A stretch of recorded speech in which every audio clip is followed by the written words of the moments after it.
Hello and welcome to ePrime. This evening, I am Daedran. Entertainment stakeholders are again calling for the reopening of the sector. Over the weekend, industry players expressed their views on the current state of the entertainment industry, which was placed on pause since the COVID-19 pandemic began in Jamaica.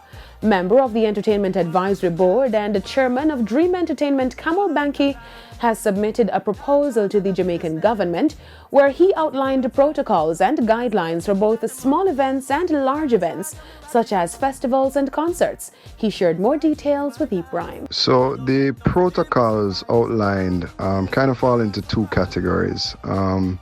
You have protocols and guidelines for small events and protocols and guidelines for large events.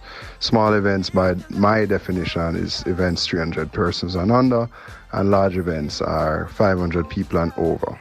The protocols for small events have to do with sanitization on entry, temperature checks on entry, putting some kind of plastic barrier, whether it is plexi or just clear plastic wrap in between staff areas like the bars and the food areas and whatever, and regular patrons. Colleague and managing director of Dream Entertainment, Scott Dunn, also penned a letter to the Jamaican government, voicing his concern over the prolonged closure of the industry. In his letter, Dunn outlined the extreme challenges that they have been facing over the past 10 months on all levels. A ban was placed on public gatherings and entertainment events to contain the spread of COVID-19.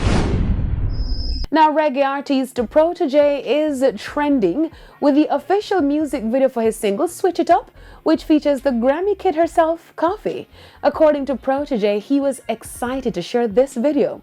He stated that this is one of the most fun videos. Switch It Up, going from a dinner to a night at the casino, and features cameos from Indignation Collective artists Leela Ike, Savannah and Jazz Elise, along with Royal Blue and Jesse Royal. The artists also provided additional background vocals on the track's hook, along with reggae artist Chronix, In Search of Lost Time, that was released in August last year. It has also been much talked about since being released last week. That's it for ePrime this evening. I'm Daedran. Thank you for watching.